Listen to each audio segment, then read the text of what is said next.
దేశ జనాభాలో సకానికి పైగా బీసీలు ఉన్న సంగతి అందరికీ తెలిసిందే. ఆ సకంలో బీసీ మహిళలు ఉన్నారు. ఈరోజు 33 రిజర్వేషన్ ప్రకటించారు చంద్రబాబు నాయుడు గారు. అదే కేంద్ర ప్రభుత్వం ఏనాడో 33 రిజర్వేషన్ అని అనడమే తప్ప అది ఇప్పటికీ సఫలీకృతం కాలేదు.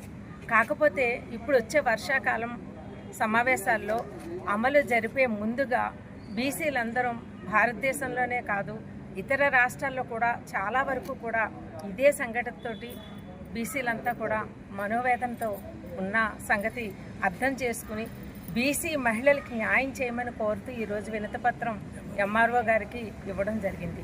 ఇదే విధంగా వినతిపత్రాన్ని త్వరలో మరి జిల్లా కలెక్టర్లకు కూడా ఎక్కడికక్కడ చాలాసార్లు ఇవ్వడం జరిగింది. మరలా కూడా ఇస్తాము.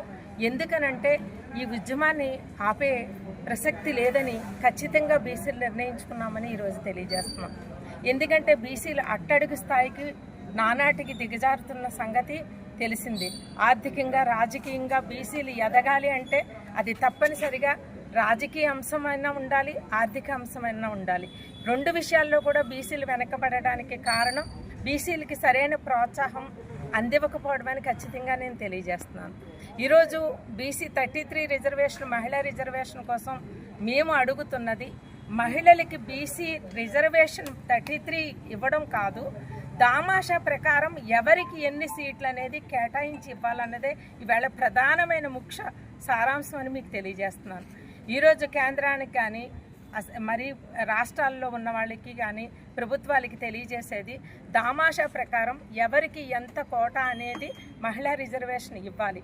రాజకీయంగా ఇప్పుడు వచ్చే పార్లమెంట్ కానివ్వండి, కేంద్రంలో కానివ్వండి, స్థానిక సంస్థల ఎన్నికలలో కానివ్వండి, దామాషా ప్రకారం అంటే ఇప్పుడు ఏదో మేము ఓసీలు కాదంటున్నాము వీళ్ళని వాళ్ళని అని కాదు, దామాషా ప్రకారం ఎవరికి ఎంతవరకు ఇవ్వాలి అంతవరకు కూడా ఇచ్చినట్లయితే కనుక బీసీ మనుగడకి ప్రతి ప్రభుత్వం కూడా సానుకూలంగా స్పందన ఐక్యత మాలో కలుగుతుంది.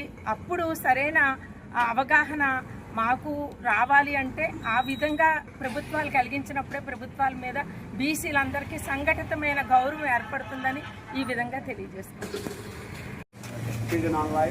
ఏదైతే బీసీ సంక్షేమ సంఘం రాష్ట్ర అధ్యక్షులు కేసీఎన్ శంకర్రావు గారి పిలుపు మేరకు మరి 26 జిల్లాల్లో కూడా మరి కలెక్టరేట్లలోనూ అలాగే ఎంఆర్ఓ ఆఫీసుల్లో కూడా బీసీ మహిళా 33% రిజర్వేషన్ ఏదైతే మొన్న తెలుగుదేశం పార్టీ మహానాడులో మరి కీలక నిర్ణయం, చారిత్రక నిర్ణయం మరి తెలుగుదేశం పార్టీ నాయకులు నారా లోకేష్ గారు తీసుకోవడం జరిగింది.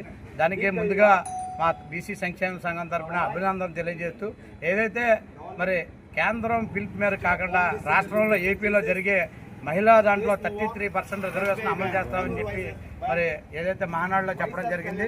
దానికి అంతా కూడా మేము అందరం కూడా చాలా చారిత్రక నిర్ణయం, ఎంతో కాలం నుంచి జరిగే దాంట్లో ఇవాళ పార్టీ తరఫున 33% మహిళ ఇస్తున్నారు.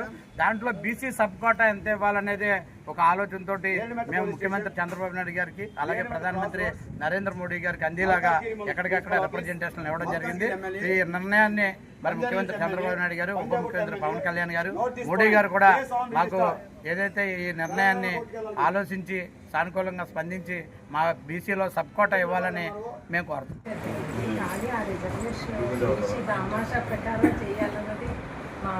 ముఖ్యంగా ఇక్కడ బీసీ నేతలు అందరూ కోరుతారు. అలా దామాషా ప్రకారం చెయ్యని విధానంలో అయితే కనుక బీసీలు చాలా నష్టం, ముఖ్యంగా బీసీ మహిళలు చాలా నష్టపోయే వ్యవస్థ ఉంది. కాబట్టి మీరు మరి కమిషనర్ కలెక్టర్ రాష్ట్ర వ్యాప్తంగా కూడా బీసీ సంక్షేమ అన్ని జిల్లా కలెక్టరేట్లు ఇవ్వడం జరుగుతుంది. దాంట్లో భాగంగా ఇవాళ మీ అన్నారు అంటే 33% ఏదైతే మొన్న చంద్రబాబు నాయుడు గారు ప్రకటించారు. దాంట్లో 33లో సబ్ కోటా బీసీకి